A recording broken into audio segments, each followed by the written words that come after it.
만들었어요. 그게 이제 이름이 원래 제조산하였는데 그게 언론에 어떻게 제조산하라는 명칭이 나갔더라고요. 그래서 바로 바꿨죠. 바로 방폭파시키고 사라졌지. 강원이 흘린 거 아니에요? 강원식 의원하고. 내가 아니야. 그 다음에 기동민 네. 의원, 기동민 선배. 나중에 이제 수행 실장하면서 허리동민으로. 네네. 허리동민. 기동민 실장하고 금태섭 의원하고. 근데 어떻게 묘하게 세 분 다 이번에 해외를 나가셨더라고요. 아우, 저 지금 저 마지막에. 예, 뭐 가시가 있어요. 무슨 좀 이렇게. 저거를. 일본에서 다 해결될 줄 알았는데. 김경수 의원하고 안 어울리는. 네. 이번 선거 과정에 하여튼 친밀해졌다 이렇게 말씀하셨는데 원래 실제로 도움이 많이 됐고요. 근데 원래 경선 과정에서는 경쟁자 아니었습니까? 그러니까 이게 사실은 더 정확하게는 그 전에 경선 전에 이제 이번에 20대에 들어와서 기동민 의원이 원래 이제 박원순 시장을 오래 모셨고 저는 이제 아시다시피 손학규 대표를 오래 모셨고 또 이제 문재인 대표 당시 전 대표를 오래 모셨던 김경수 의원하고 이렇게 몇 명이 정기적으로 우리가 계속 만났어요. 그래서 이제 어쨌든 이 틀에서 다음번 큰 대의는 정권 교체라는 대의 속에서 이 문제들을 좀 보자. 그리고 두 번째는 어쨌든 어른을 모시는 사람들의 공감대가 약간 있어요. 뭐 그분들의 칼라와 떠나서 우리 세대로서의 공감대는 또 다른 측면들이 있거든요. 그래서 그런 걸 좀 넓혔던 것들이 쭉 있고 그러다 이제 경선을 치르게 된 거죠. 그래서 저랑 기동민 의원은 안희정 지사를 하고 그다음에 이제 문재인 후보를 하고 안희정 지사 후보를 하고 이렇게 해서 경선 때 이제 했었죠. 보니까 거기 member가 강훈식, 기동민, 김경수, 그다음에 금태섭, 임종석. 금태섭, 임종석. F5네. 뭐 하는 거임? 얼굴 패거만 다 모인 것 같은데. 아닙니다. 너무 차별하는 거 아니에요? 잘생긴 사람만 모아가지고. 그러니까 이 손학규 대표 탈당 전에 그 손학규 대표와 이런저런 또 그 소통이 필요하고 할 때 보면 강훈식 의원이 이제 그런 창구 역할을 또 했었어요. 저하고 이제 뭐 이런 워낙 소통이 잘 안 되는 상황이긴 했는데 그래도 어쨌든 그 어른들 모시는 사람들끼리 좀 뭔가를 좀 풀어보자라고 하면서 이런저런 상의도 하고 그때부터 이제 사실은 강 의원이 그쪽에서는 그런 창구 역할을 했었죠. 근데 손학규 대표님 탈당할 때 걱정했죠. 강훈식도 나가면 저는 안 나갈 거로. 정말 1도 갈등 없었어요? 아니, 근데 많이 잡았죠. 선배들이 많이 잡기도 했고, 떠나서 이게 인간적 관계, 그럴 때 사실은 참 조심스러운 말이지만 공사를 구분하는 것이 그럴 때 필요한 어려운 점인 것 같아요. 그때 제가 그런 조언을 했던 것 같기도 한데, 그러니까 당선이 됐잖아요. 선거 과정에서 당선이 됐는데, 당선을 시켜준 지역 구민들의 지지는 개인에 대한 지지도 있지만 당에 대한 지지가 있습니다. 그래서 그 부분은 좀 분명하게 그 국회의원 또 정치인으로서 그런 건 좀 분명하게 했으면 좋겠다. 이런 그런 말씀 하셨죠. 김경선이 저한테 그런 조언도 해주고. 이게 잡는 것보다 협박성. 그래요. 그러면 사랑방 얘기는 거기까지만. 그러시죠. 네. 자, 이제 본격적으로 좀 현안에 대해서 한번 여쭤보도록 하겠습니다. 아까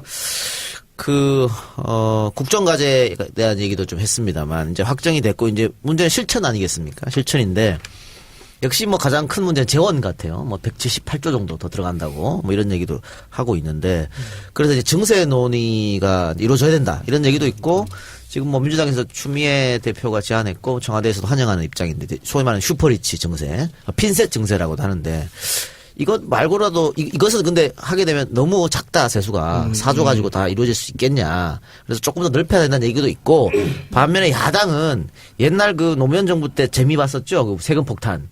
이거 가지고 또 비난을 하고 있거든요. 이거 어떻게 풀어야 될 것 같습니까? 세금 폭탄은 담뱃세 인상해서 그 서민들 호주머니 끌어내는 그런 게 세금 폭탄인 거죠, 사실은. 위류세 인상하고 뭐 이런. 근데 이제 지금 얘기되고 있는 정세는 실제 178조 안에는 정세는 없습니다. 178조로 그 국민들께 약속드렸던 정책 공약을 지키겠다라고 하는 게 애초에 취지인데요.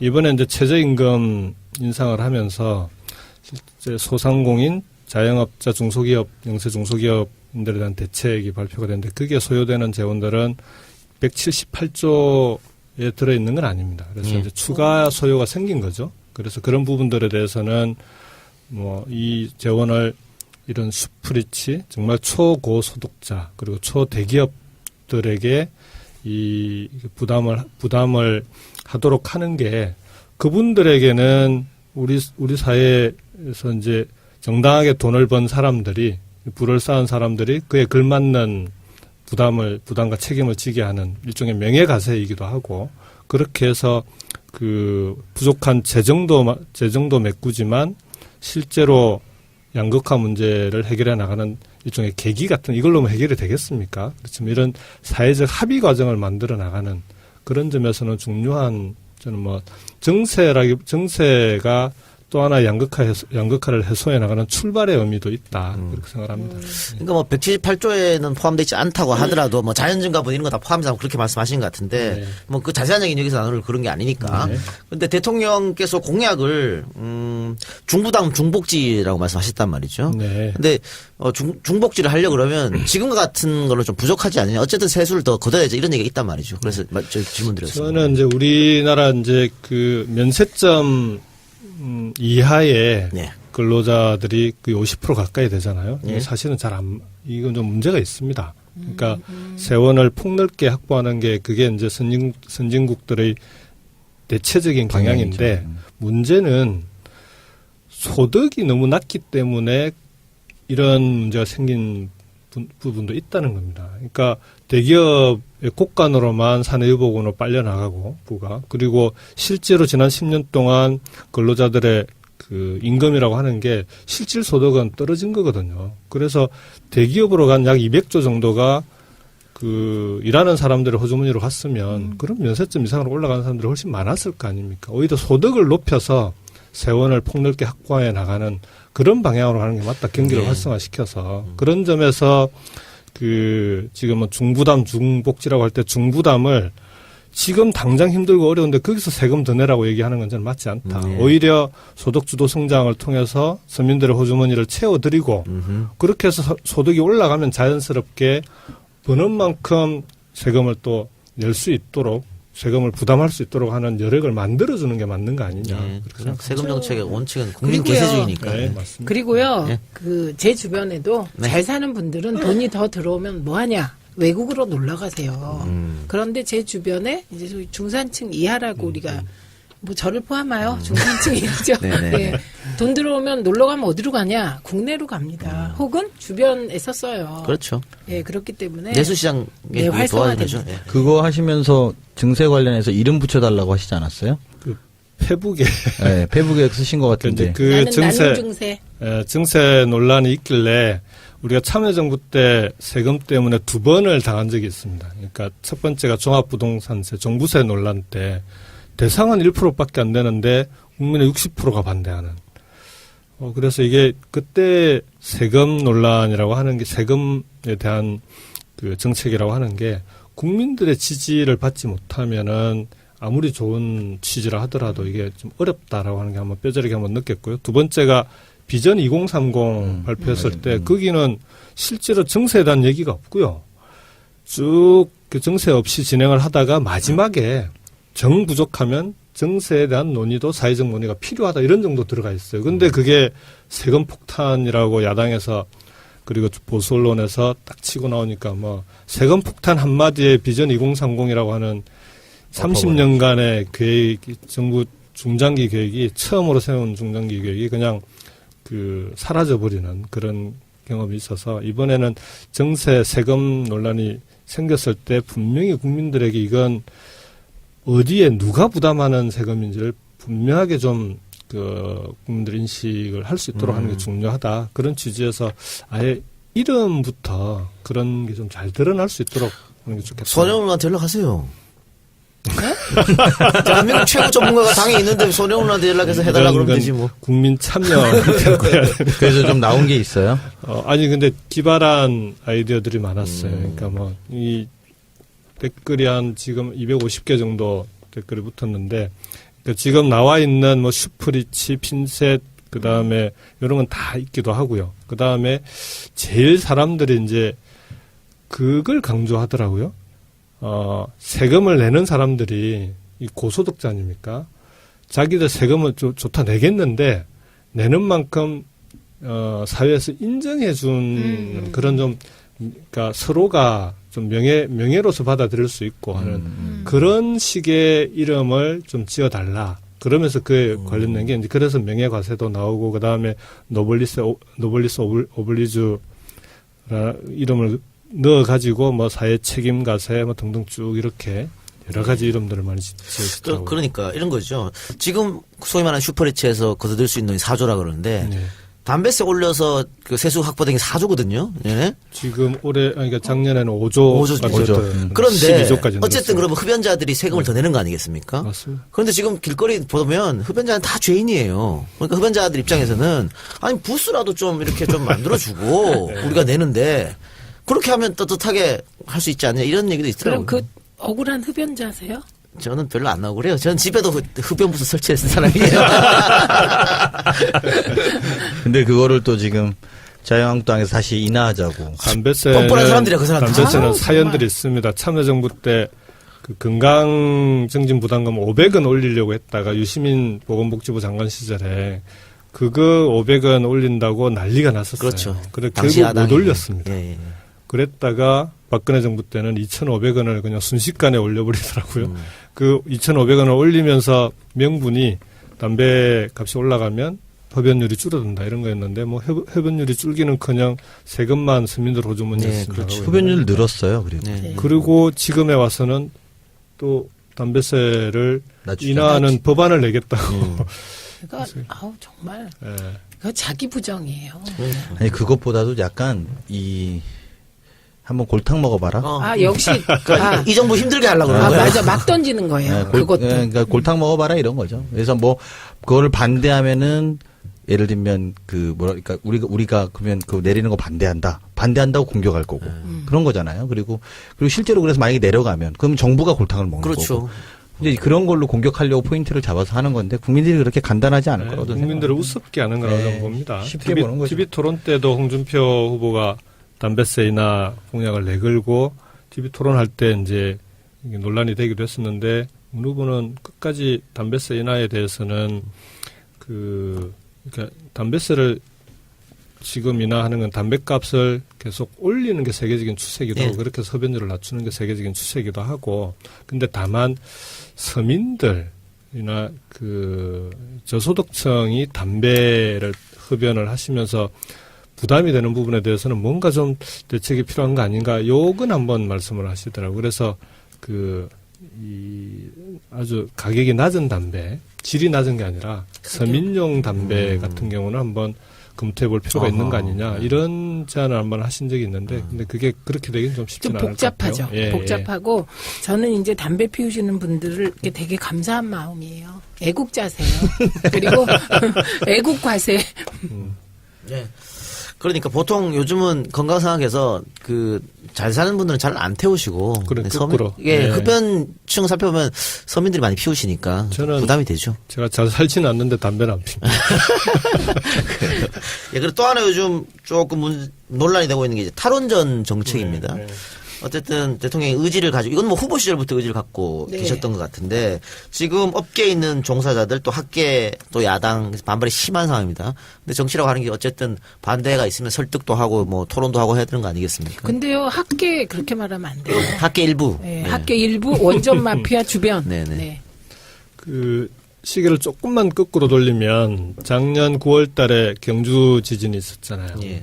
제가 이제 또 상임위가 산업통상자원위원회 그러니까 탈원전을 다루고 있는 산업자원부가 제 상임위여서 작년 경주 지진 이후에 상임위 열릴 때마다 신고리 5, 6호기가 그 경주 지진 난 지역에서 얼마 떨어져 있지 않은 고리 지역이 그 고리 지역에 신고리 5, 6호기까지 건설되면 10개의 원전이 한 지역 안에 들어갑니다. 전 세계적으로 이런 사례가 없습니다.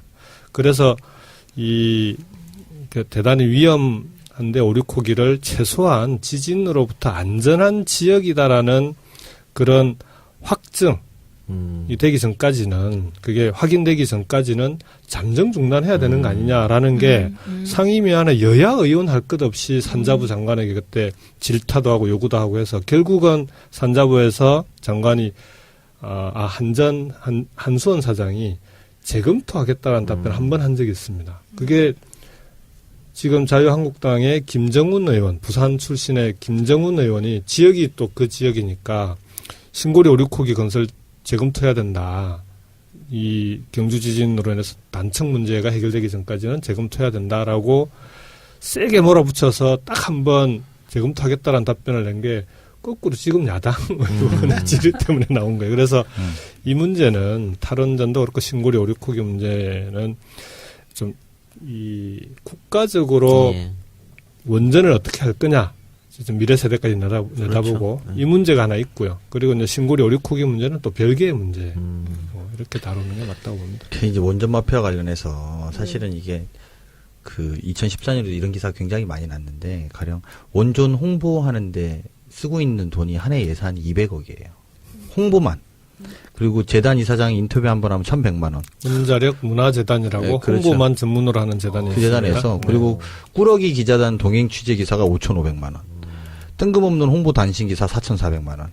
신문 합계가 뭐 이런 식으로 홍보를 했단 말이죠. 그러니까 이게 사실은 우리가 양쪽을 균형 잡히게 보면서 국가 운영에 대한 방향을 내야 예. 되는데 한쪽에서 너무 홍보하고 또 반면 친환경에 대한 리드는 다 있으면서 그에 대한 대안은 없는 국면까지 굉장히 오랫동안 누적돼 있는 지점들이 있어요. 그래서 그런 부분에 비하면 사실은 좀 이 공론화 과정, 공론화 위원회에서 해야 될 일들이 균형 잡힌 시각을 만들어주겠다는 거거든요. 결과적으로 보면 한쪽으로 쏠려왔던 정책들에 대해서 그래서 그런 것들을 좀 다시 의지를 좀 모아서 보여줄 필요가 있는 거죠. 근데 산자위니까 진짜 좋아요. 우리가 제일 문제가 됐던 게 전력수급 계획이에요. 그래서 이제 한명숙 총리께서 위원장이 됐던 지속가능 발전위원회가 국회에 있었어요. 19대 때. 그때 산자부와 같이 계속 논의했던 게 전력수급 계획이 너무 과다하게 짜여져 있다는 지적이었거든요.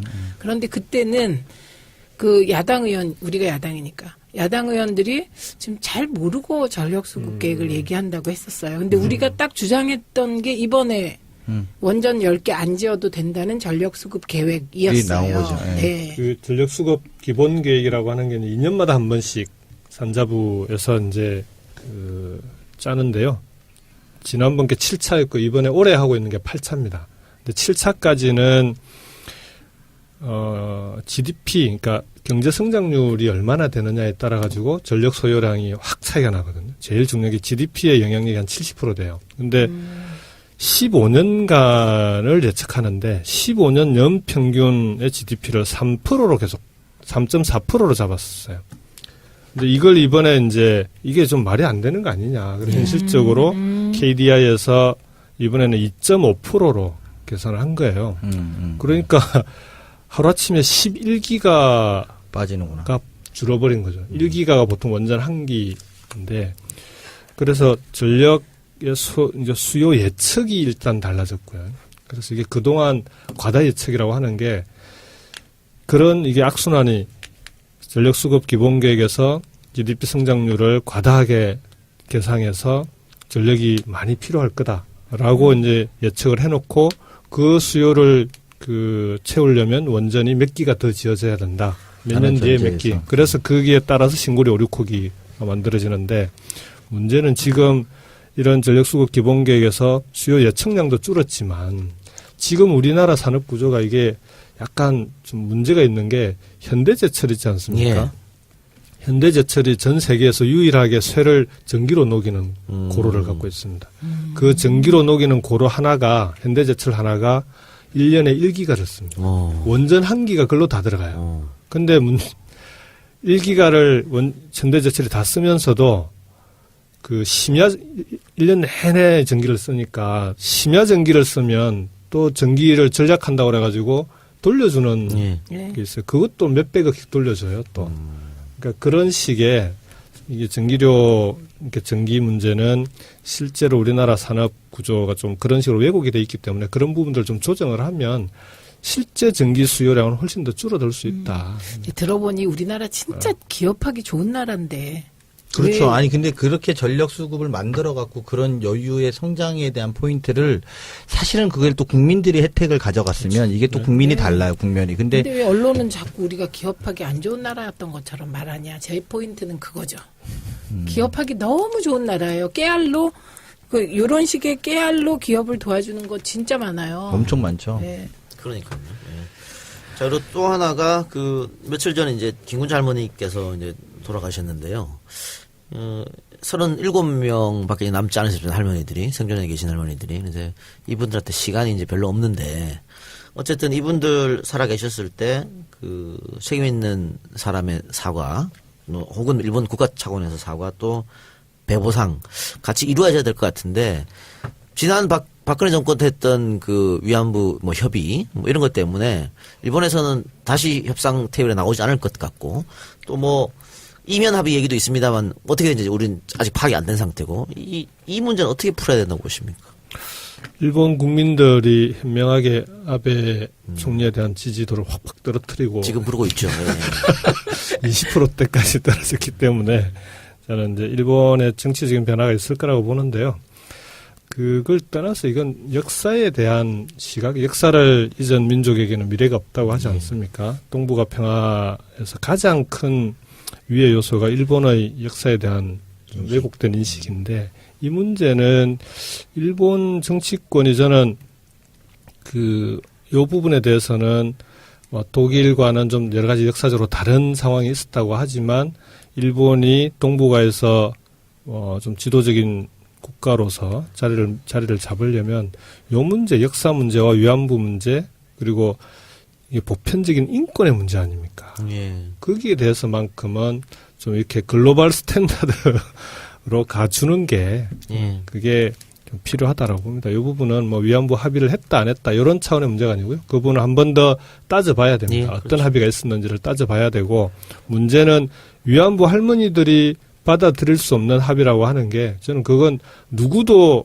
정부에 그걸 위임했다고 할 수가 없습니다. 그래서 그 부분은 정부는 국민의 위임을 받아서 협상을 해야 되는 거고요. 그런 부분에 대해서는 다시 한번 하나하나 따져서 일본과도 풀어나가야 된다. 그렇게 생각합니다. 예.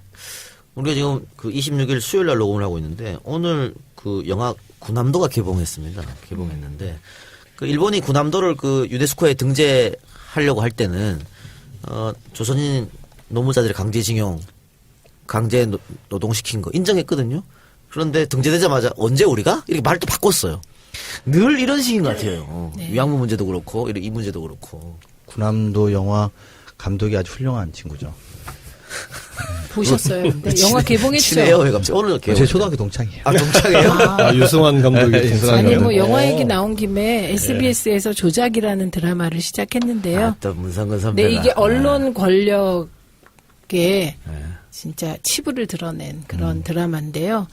거기에 이제 말하자면 지읒일보 김대중 주필 같은 분이 나오세요. 그 역을 누가 하냐? 문성근.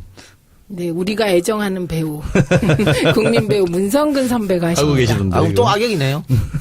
근데 그게 이렇대요. 제가 그래서 대표님 왜 맨날 악역만 하냐고 그랬더니 문성근이 선한 역을 하면 사람들이 안 본대요. 원래 선하기 때문에. 그래 영화 군함도 또 드라마 조작 네. 많이 봐주시기 바랍니다. 네. 네 그리고 문재인 정부는 사실은 출범 전부터 적폐청산을 굉장히 강조했습니다. 그리고 지금 정권 출범하고 나서도 적폐청산의 시동을 걸고 있어요. 국정원 같은 경우엔 TF팀까지 꾸렸죠. 그러면서 이번에 원세훈 재판 녹취록 그것도 예전에 지워졌던 거 이번에 복구해서 검찰 보내기도 하고 이렇게 됐는데 야당이 지금 이거를 이제 정치보복 프레임으로 몰고 가려고 하는 것 같습니다. 이건 적폐청산이 아니고 정치보복 아니냐 이런 식으로 여기에 대해서는 어떤 견해를 가지고 계십니까? 지금 문재인 정부는 촛불혁명으로 촛불 시민혁명으로 들어선 정부 아닙니까? 예. 촛불혁명으로 들어선 정부라고 하는 건 그만큼 국민들이 지난 9년 동안의 보수 정권 하에서 이제 피부로 느끼는 문제가 많았다는 거거든요. 그걸 이제 우리는 적폐라고 표현을 하는 건데, 그 적폐를 청산하자, 적폐를 해소하자, 이런 얘기인데, 그러니까 새 물을 담으려면, 이 더러운 물을 버릴 수밖에 없습니다. 그릇을 비워야 새물을 담을 수가 있는 거고요.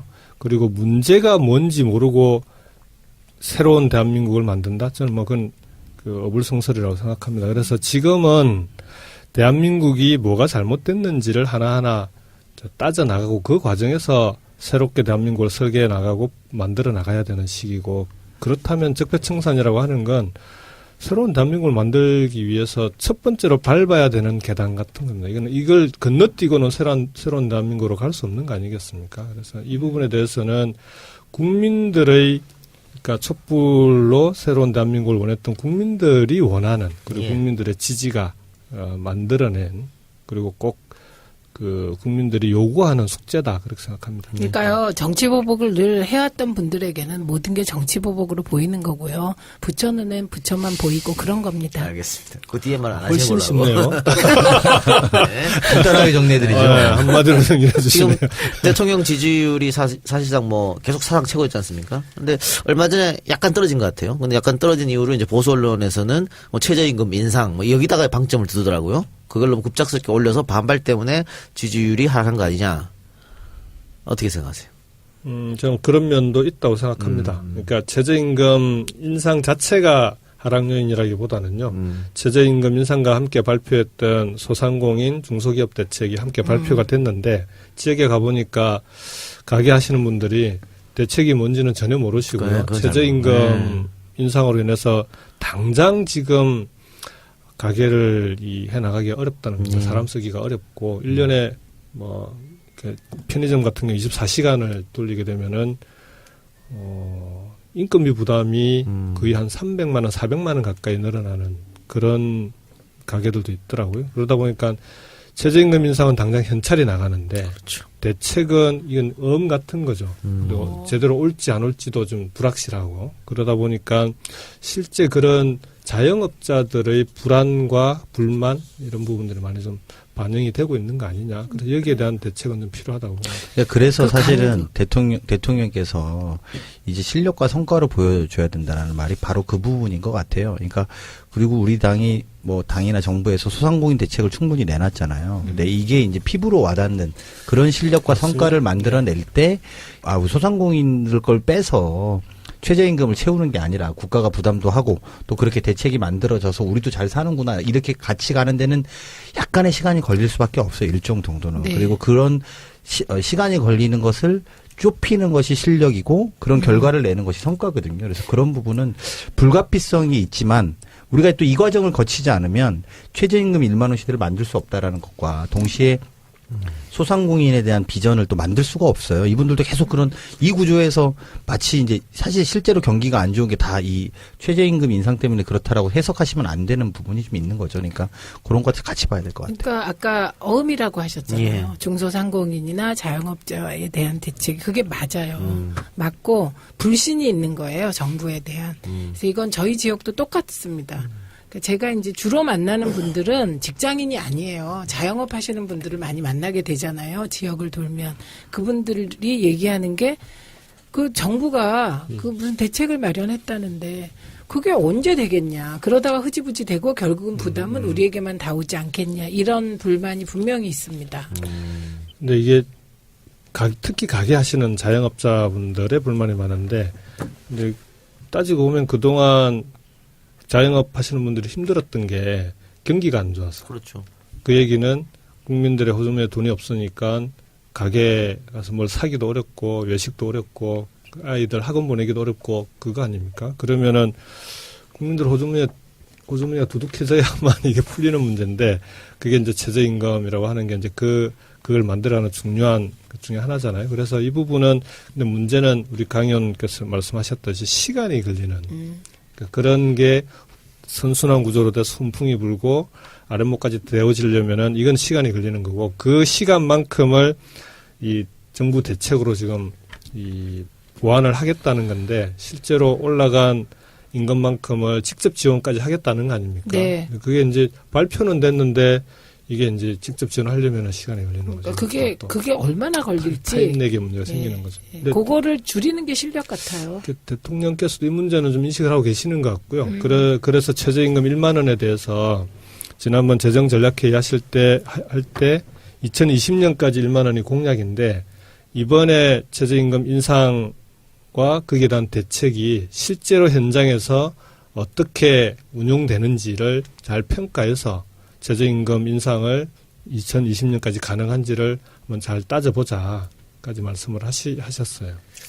그러니까 사실은 원천적인 문제는 경기가 안 좋은 거겠죠. 그렇죠. 그러니까 예. 소상공인들이 장사를 잘 돼서 돈을 많이 벌으면 최저임금 주는데 그렇게 주저하지 않겠죠.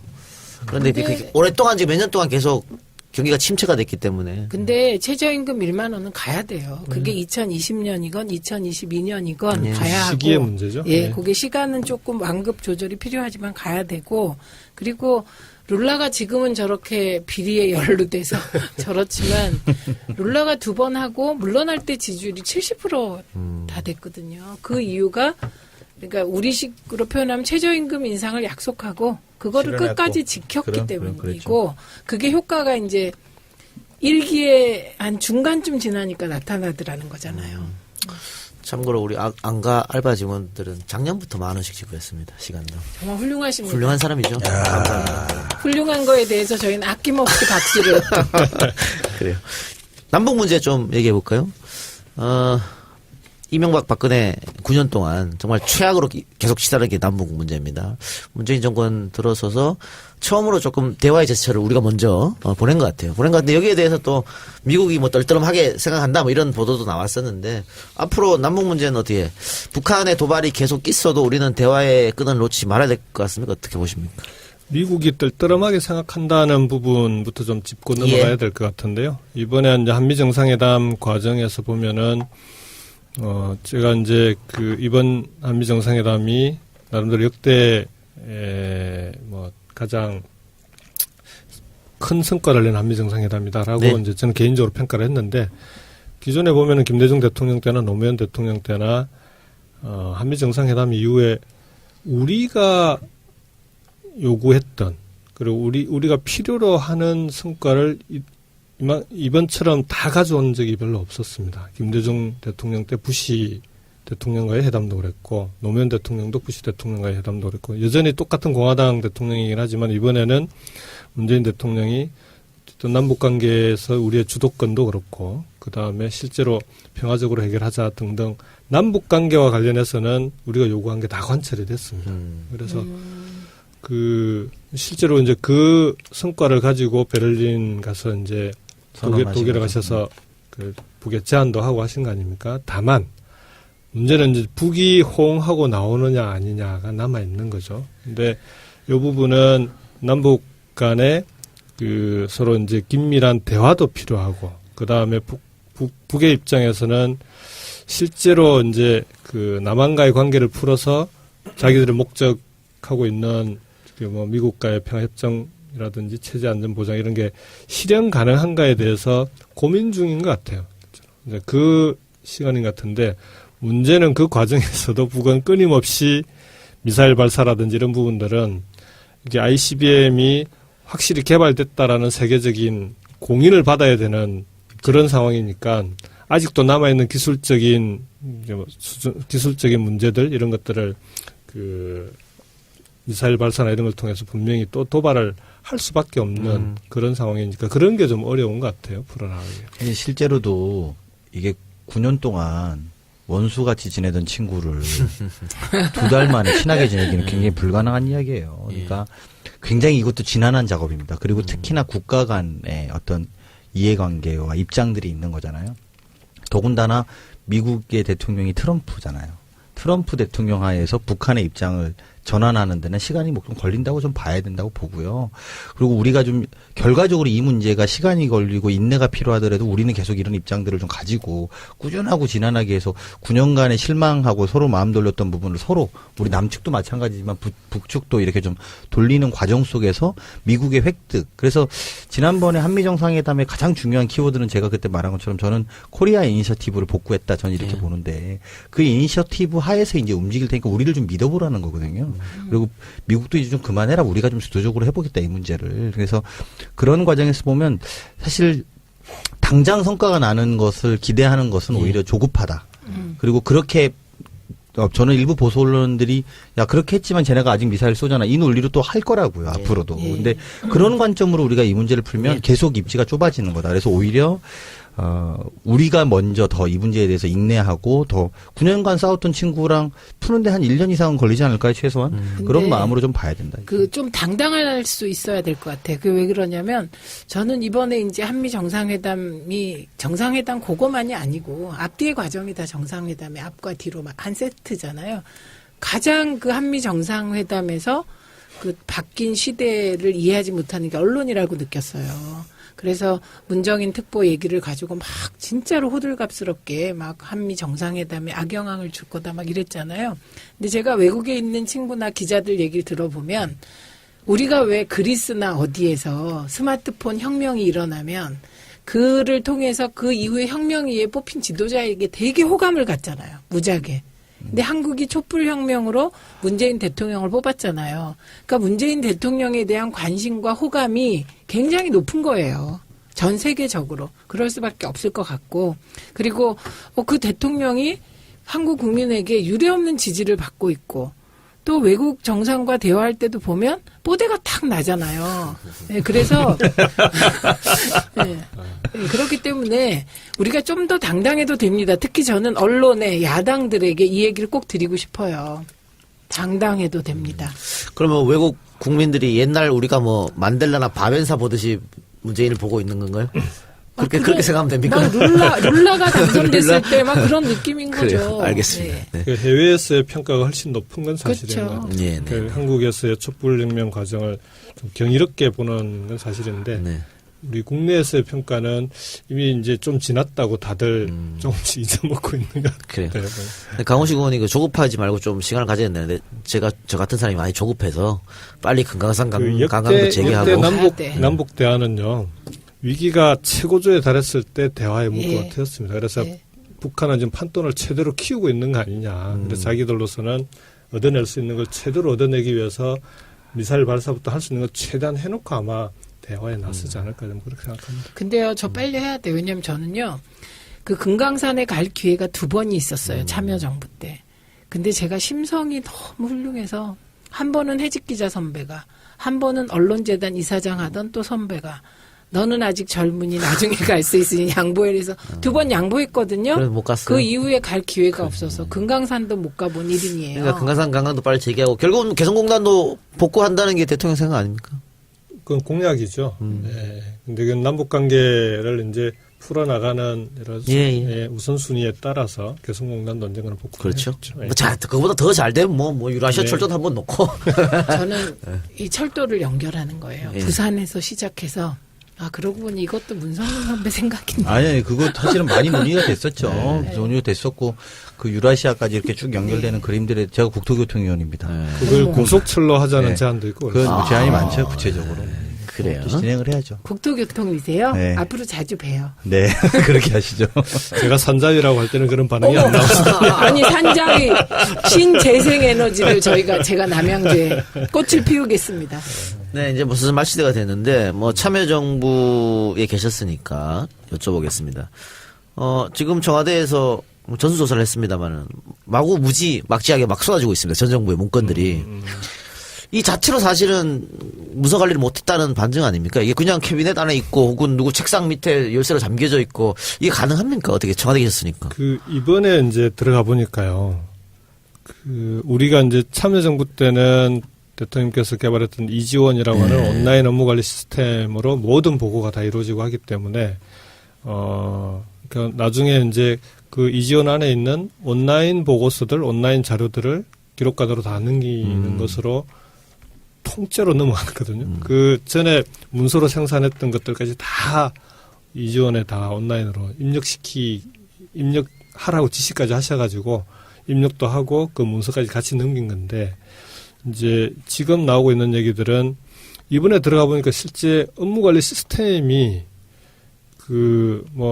이명박 정부 때 이지원을 폐기시키고 뭔가 좀 컴팩트하게 만들어서 쓴다고 했는데 그것도 제대로 활용이 안 됐다는 거고, 박근혜 정부 때는 아예 온라인으로는 업무가 거의 이루어지지 않은 걸로, 이 결제 처리하는 것 외에는 뭐 온라인 보고라든지 이런 거는 전부 그 대면보고로 이루어지다 보니까 이제 문서로밖에 안 남는 건데 그게 이제 기록을 남겨야 된다라고 하는 그런 관점은 전혀 없었던 것 같아요. 그러니까. 그런데 기록이 무더기로 지금. 아니 그 말이 아니라 체계적 관리가 안 됐다라는 거죠. 그렇죠. 그러니까 기록이 무더기로 나오는 건 보니까 개인적으로. 아니요. 이게 행정관들 같은 경우에는 부처에서 파견 나오는 사람들 자꾸 바뀌잖아요. 청와대는 1년에 한 번씩 바뀌거든요. 그러면은 그 자기가 남긴 기록을 캐비넷에 넣어둔 사람이 자기가 기록으로 넘기지 않으면 뒤에 온 사람은 이게 어디 있는지를 뭐가 모를 있는지 가능성이 모르지. 있어요. 근데 이게 캐비넷이 한쪽 구석에 있는 오래된 캐비넷에 문서를 넣어놓고 뒤에 온 사람은 그게 뭐가 있는지 모르면 그 캐비넷은 그 벽처럼 모이는 그런 캐비넷들이 있기 마련해요. 그러다 보니까 청와대 안에서는 당연히 생산된 문서를 기록으로 넘기는 게 1년 단위로 계속 넘기게끔 그렇게 법을 만들어 놨는데도 안 지킨 거네. 제가 볼 때는 네. 그걸 지키지 지키지 네, 않았으니까 네. 이런 일들이 생기는 거 아니냐 그렇게 보여집니다. 예. 참여정부에 계속 계셨습니다만 뭐 언론의 어떤 농간이든 뭐든 간에 참여정부가 성공했다라고는 말할 수 없을 것 같습니다. 근데 이번 문재인 정부는 반드시 성공해야 되지 않겠습니까?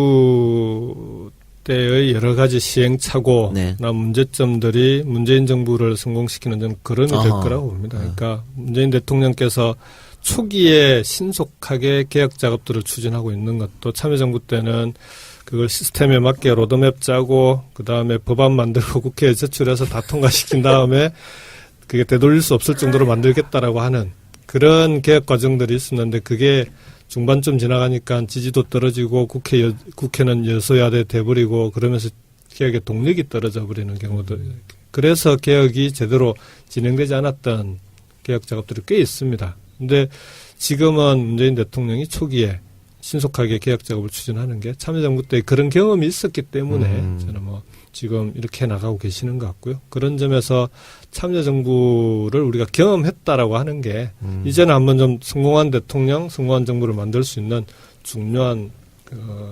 경험이 될 거다 이렇게 생각합니다. 네. 두 분 질문 있으면 하십시오. 그냥 저 말로 끝내는 게 좋을 것 같아요. 그래요. 예. 바쁘신 모양이시군요. 아니에요. 그 말이 너무 맞아요. 뭐 민주정부 10년 그 다음에 정권 뺏기고 보수정권 10년 다시 탈환했는데 우리는 이번 정권에서 그렇죠. 문재인 정부에서는 노하우에 있는 개혁 세력의 집권 능력을 보여줘야 되는 거죠. 그러니까 이전에는 사실 그렇지 못했던 부분들에 대해서 아까 김경수 의원이 말씀하신 것처럼 이러저런 경험에 뭐 사실 아쉬운 점도 있고 이랬던 거잖아요. 그러니까 그거를 극복해야 되고 그래서 제가 오늘도 우리 지지하시는 분들한테 시간을 갖고 좀 봐달라. 저는 오늘도 공무원 노조분들도 와서 뭐 해직자 복귀 문제는 이런 이야기 막 하셔요. 그래서 제가 꼭 당부드리는 말씀은 급한 마음 우리도 같은데 또 오셔서 하는 말씀이 이거야. 문재인 대통령이 약속해 주셨는데 이렇게 시작하세요.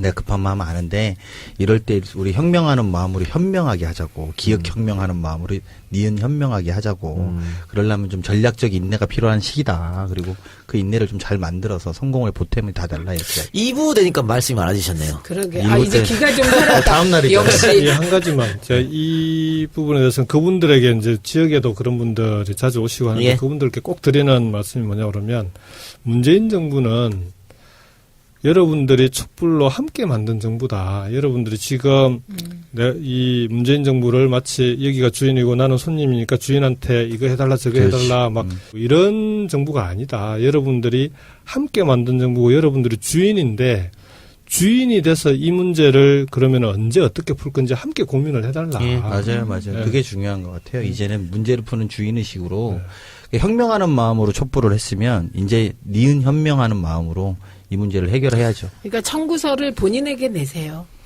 촛불 청구서. 알겠습니다. 각자.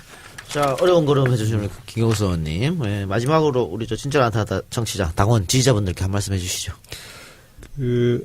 문재인 대통령이 선거 과정에서도 여러 번 다음 정부는 그 정권 교체가 이루어지면 민주당 정부라는 말씀 많이 하셨잖아요. 그리고 선거도 민주당을 중심으로 치렀고 그렇지만 그 과정에서 민주당이 국민들과 함께 할 수 있었기 때문에 저는 이번 선거도 성공할 수 있었고요. 마찬가지로 이후에 정부 운영에서도 우리 당이 민주당, 이번 정부는 민주당 정부이기도 하지만 국민들이 만든 국민 모두의 나라고 국민 모두의 정부라고 생각합니다. 그래서 국민들과 함께 해 나가는 네. 그런 민주당이 되고 그렇게 해서 좀 새로운 대한민국을 성공적으로 만드는 좀 새로운 경험을 꼭 만들었으면 좋겠어요. 알겠습니다. 네. 그게 이제 이름이 원래 제조산하였는데 그게 언론에 어떻게 제조산하라는 명칭이 잠깐 나갔더라고요. 나갔지. 그래서 오. 바로 바꿨죠. 바로 방 폭파시키고 사라졌지. 강원이 흘린 거 아니에요? 강원식 은근슬쩍? 의원하고 내가 아니야, 나 아니야. 그 다음에 기동민 네. 의원, 기동민 선배. 나중에 이제 수행 실장하면서 허리동민으로 네네. 이루어진 허리동민. 기동민 실장하고 금태섭 의원하고 어떻게 묘하게 세 분 다 이번에 해외를 나가셨더라고요. 아우 저 지금 저 마지막에 예, 뭐 가시가 있어. 은근슬쩍 이렇게. 저거를 일본에서 다 해결될 줄 알았는데. 김경수 의원하고 안 어울리는 네. 이번 선거 과정에 하여튼 친밀해졌다 이렇게 네, 말씀하셨는데 원래 실제로 도움이 네, 많이 됐고요. 네. 근데 원래 경선 과정에서는 경쟁자 아니었습니까?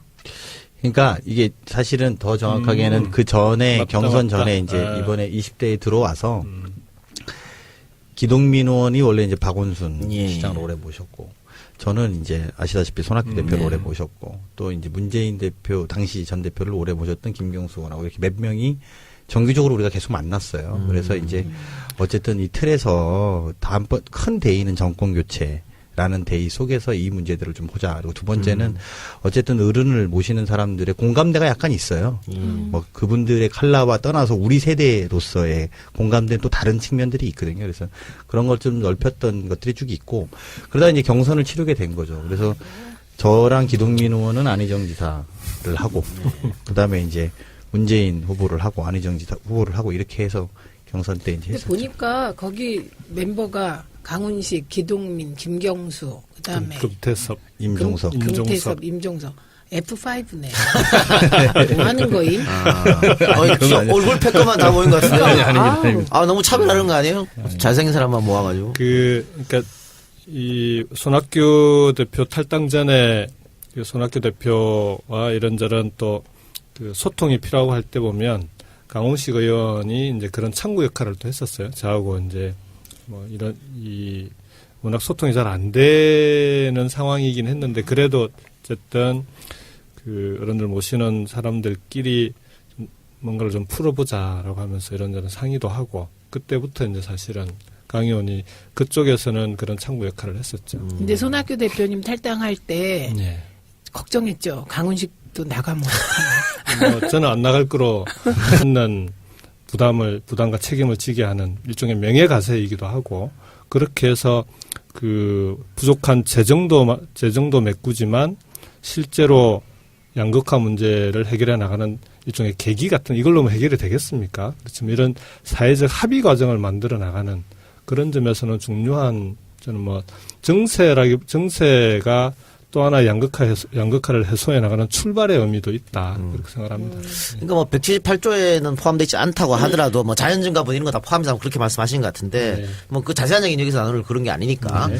근데 대통령께서 공약을 중부당 중복지라고 말씀하셨단 말이죠. 네. 근데 중복지를 하려고 그러면 지금과 같은 거는 좀 부족하지 않느냐. 어쨌든 세수를 더 걷어야지 이런 얘기가 있단 말이죠. 그래서 저 질문 드렸습니다. 저는 이제 우리나라 이제 그 면세점 이하의 네. 근로자들이 그 50% 가까이 되잖아요. 네. 사실은 이건 좀 문제가 있습니다. 그러니까 세원을 폭넓게 확보하는 게 그게 이제 선진국들의 대체적인 경향인데 문제는 소득이 너무 낮기 때문에 이런 문제가 생긴 부분도 있다는 겁니다. 그러니까 대기업의 곳간으로만 사내유복원으로 빨려나가고 부가 그리고 실제로 지난 10년 동안 근로자들의 그 임금이라고 하는 게 실질 소득은 떨어진 거거든요. 그래서 대기업으로 간 약 200조 정도가 그 일하는 사람들의 호주머니로 갔으면 그런 면세점 이상으로 올라가는 사람들이 훨씬 많았을 거 아닙니까? 오히려 소득을 높여서 세원을 폭넓게 확보해 나가는 그런 방향으로 가는 게 맞다. 경기를 활성화시켜서 그런 점에서 그 지금은 중부담 중복지라고 할 때 중부담을 지금 당장 힘들고 어려운데 거기서 세금 더 내라고 얘기하는 건 저는 맞지 않다. 오히려 소득주도 성장을 통해서 서민들의 호주머니를 채워드리고 그렇게 해서 소득이 올라가면 자연스럽게 버는 만큼 세금을 또 낼 수 있도록 세금을 부담할 수 있도록 하는 여력을 만들어주는 게 맞는 거 아니냐. 예, 그렇게 그냥 세금 정책의 원칙은 국민 그리고요. 계세주의니까. 네, 맞습니다. 그리고요, 예. 제 주변에도 네. 잘 사는 분들은 돈이 더 들어오면 뭐 하냐? 외국으로 놀러 가세요. 그런데 제 주변에 이제 소위 중산층 이하라고 우리가 뭐 저를 포함하여 중산층이죠. 네네. 예. 돈 들어오면 놀러 가면 어디로 가냐? 국내로 갑니다. 혹은 주변에서 써요. 그렇죠. 예, 그렇기 때문에 내수시장에 네, 도와주죠. 활성화됩니다. 예. 그거 하시면서 증세 관련해서 이름 붙여달라고 하시지 않았어요? 페북에 네, 페북에 쓰신 것 이제 같은데. 그 나는 증세 나눔 증세 증세 논란이 정말 1도 갈등 없었어요? 아니, 근데 많이 잡았죠. 선배들이 많이 잡기도 네. 했고, 떠나서 이게 인간적 관계, 그럴 때 사실은 참 조심스러운 말이지만 공사를 구분하는 네. 것이 그럴 때 필요한 어려운 점인 것 같아요. 정신. 그때 제가 그런 조언을 했던 것 같기도 한데, 그러니까 당선이 됐잖아요. 선거 과정에서 당선이 됐는데 당선을 시켜준 지역 구민들의 지지는 개인에 대한 지지도 있지만 당에 대한 지지가 있습니다. 그래서 그럼요. 그 부분은 좀 분명하게 그 국회의원 또 정치인으로서 그런 건 좀 분명하게 했으면 좋겠다. 이런 그런 말씀 네, 하셨죠. 김경선이 저한테 그런 조언도 해주고. 이게 잡는 것보다 협박성. 그래요. 그러면 사랑방 얘기는 거기까지만. 그러시죠. 예. 자, 이제 본격적으로 좀, 현안에 대해서 한번 여쭤보도록 하겠습니다. 아까, 국정과제에 대한 얘기도 좀 했습니다만, 이제 확정이 됐고, 이제 문제는 실천 아니겠습니까? 실천인데, 역시 뭐 가장 큰 문제는 재원 같아요. 뭐 178조 정도 더 들어간다고, 뭐 이런 얘기도 하고 있는데, 그래서 이제 증세 논의가 이루어져야 된다. 이런 얘기도 있고, 지금 뭐 민주당에서 추미애 대표가 제안했고 청와대에서도 환영하는 입장인데 소위 말하는 슈퍼리치 증세, 핀셋 증세라고도 하는데 이것 말고라도 이것은 근데 하게 되면 너무 작다 세수가 4조 가지고 다 이루어질 수 있겠냐. 그래서 조금 더 넓혀야 된다는 얘기도 있고 반면에 야당은 옛날 그 노무현 정부 때 재미 봤었죠. 그 세금 폭탄. 이거 가지고 또 비난을 하고 있거든요. 이거 어떻게 풀어야 될 것 같습니까? 세금 폭탄은 담배세 인상해서 그 서민들 호주머니 끌어내는 그런 게 세금 폭탄인 거죠, 사실은. 예. 유류세 인상하고 뭐 이런. 근데 이제 지금 얘기되고 있는 정세는 실제 178조 안에는 정세는 없습니다. 네. 178조로 그 국민들께 약속드렸던 정책 공약을 지키겠다라고 하는 게 애초의 취지인데요. 이번에 이제 최저임금 인상을 하면서 실제 소상공인, 자영업자, 중소기업, 영세 중소기업 인들에 대한 대책이 발표가 됐는데 그게 소요되는 재원들은 178조에 들어있는 건 아닙니다. 그래서 이제 추가 소요가 생긴 거죠. 그래서 그런 부분들에 대해서는 뭐 이 재원을 이런 슈프리치 정말 초고소득자 그리고 초대기업들에게 이 부담을 하도록 하는 게 그분들에게는 우리 사회에서 이제 정당하게 돈을 번 사람들이 부를 쌓은 사람들이 그에 글만이 있길래 우리가 참여정부 때 세금 때문에 2번을 당한 적이 있습니다. 그러니까 첫 번째가 종합부동산세, 종부세 논란 때 대상은 1%밖에 안 되는데 국민의 60%가 반대하는. 그래서 이게 그때 세금 논란이라고 하는 게 세금에 대한 그 정책이라고 하는 게 국민들의 지지를 받지 못하면은 아무리 좋은 취지라 하더라도 이게 좀 어렵다라고 하는 게 한번 뼈저리게 한번 느꼈고요. 두 번째가 비전 2030 발표했을 때 거기는 실제로 정세에 대한 얘기가 없고요. 쭉 그 정세 없이 진행을 하다가 마지막에 정 부족하면 정세에 대한 논의도 사회적 논의가 필요하다 이런 정도 들어가 있어요. 근데 그게 세금 폭탄이라고 야당에서 그리고 보수 언론에서 딱 치고 나오니까 뭐 세금 폭탄 한마디에 비전 2030이라고 하는 30년간의 계획, 정부 중장기 계획이 처음으로 세운 중장기 계획이 그냥 그 사라져버리는 그런 경험이 있어서 이번에는 정세 세금 논란이 생겼을 때 분명히 국민들에게 이건 어디에 누가 부담하는 세금인지를 분명하게 좀 그 국민들 인식을 할 수 있도록 하는 게 중요하다. 그런 취지에서 아예 이름부터 그런 게 좀 잘 드러날 수 있도록 하는 게 좋겠다. 선영님한테 연락하세요. 대한민국 최고 전문가가 당에 있는데 손혜원한테 연락해서 해달라 그러면 되지 뭐. 국민 참여 형태로 해야 되는. 그래서 좀 나온 게 있어요. 아니 근데 기발한 아이디어들이 많았어요. 그러니까 뭐 이 댓글이 한 지금 250개 정도 댓글이 붙었는데, 그러니까 지금 나와 있는 뭐 슈프리치, 핀셋, 그 다음에 이런 건 다 있기도 하고요. 그 다음에 제일 사람들이 이제 그걸 강조하더라고요. 세금을 내는 사람들이 이 고소득자 아닙니까? 자기들 세금을 좋다 내겠는데 내는 만큼 사회에서 인정해준 그런 좀, 그러니까 서로가 좀 명예로서 받아들일 수 있고 하는 그런 식의 이름을 좀 지어달라. 그러면서 그에 관련된 게 이제 그래서 명예과세도 나오고 그 다음에 노블리스 오블리주 이름을 넣어가지고 뭐 사회 책임과세 뭐 등등 쭉 이렇게 여러 가지 이름들을 많이 지었더라고요. 그러니까 이런 거죠. 지금 소위 말하는 슈퍼리치에서 거둬들 수 있는 4조라 그러는데 네. 담배세 올려서 그 세수 확보된 게 4조거든요. 네. 지금 올해 그러니까 작년에는 5조. 그런데 12조까지 어쨌든 그러면 흡연자들이 세금을 더 내는 거 아니겠습니까? 맞습니다. 그런데 지금 길거리 보면 흡연자는 다 죄인이에요. 그러니까 흡연자들 입장에서는 아니 부스라도 좀 이렇게 좀 만들어주고 우리가 내는데 그렇게 하면 떳떳하게 할 수 있지 않냐 이런 얘기도 있더라고요. 그럼 그 억울한 흡연자세요? 저는 별로 안 나오고 그래요. 저는 집에도 흡연부스 설치했던 사람이에요. 근데 그거를 또 지금 자유한국당에서 다시 인하하자고. 뻔뻔한 사람들이야, 그 사람들. 담배세는 아, 사연들이 정말. 있습니다. 참여정부 때 그 건강증진 부담금 500원 올리려고 했다가 유시민 보건복지부 장관 시절에 그거 500원 올린다고 난리가 났었어요. 그렇죠. 그래 당시 결국 못 야당이. 올렸습니다. 예, 예. 그랬다가 박근혜 정부 때는 2,500원을 그냥 순식간에 올려버리더라고요. 그 2,500원을 올리면서 명분이 담배 값이 올라가면 흡연율이 줄어든다 이런 거였는데 뭐 흡연율이 줄기는커녕 세금만 서민들 호주머니였습니다. 그렇죠. 흡연율 늘었어요. 그리고 네. 그리고 지금에 와서는 또 담배세를 낮추자. 인하하는 법안을 내겠다고. 그러니까 아우 정말 예. 그거 자기 부정이에요.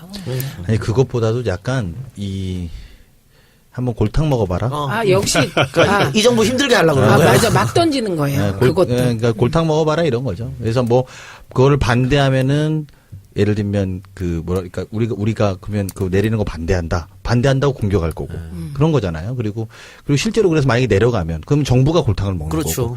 이제 그런 걸로 공격하려고 포인트를 잡아서 하는 건데 국민들이 그렇게 간단하지 않을 거라고 국민들을 우습게 하는 거라고 저는 봅니다. 쉽게 보는 거죠. TV 토론 때도 홍준표 후보가 담배세 인하 공약을 내걸고 TV 토론할 때 이제 이게 논란이 되기도 했었는데 문 후보는 끝까지 담배세 인하에 대해서는 그러니까 담배세를 지금 인하하는 건 담배값을 계속 올리는 게 세계적인 추세이기도 하고 그렇게 해서 흡연율을 낮추는 게 세계적인 추세이기도 하고 근데 다만 서민들이나 그 저소득층이 담배를 흡연을 하시면서 부담이 되는 부분에 대해서는 뭔가 좀 대책이 필요한 거 아닌가 요건 한번 말씀을 하시더라고요. 그래서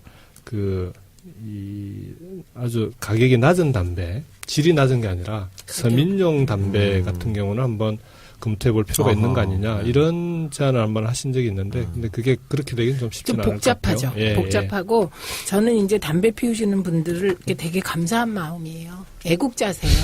그리고 애국과세. 네.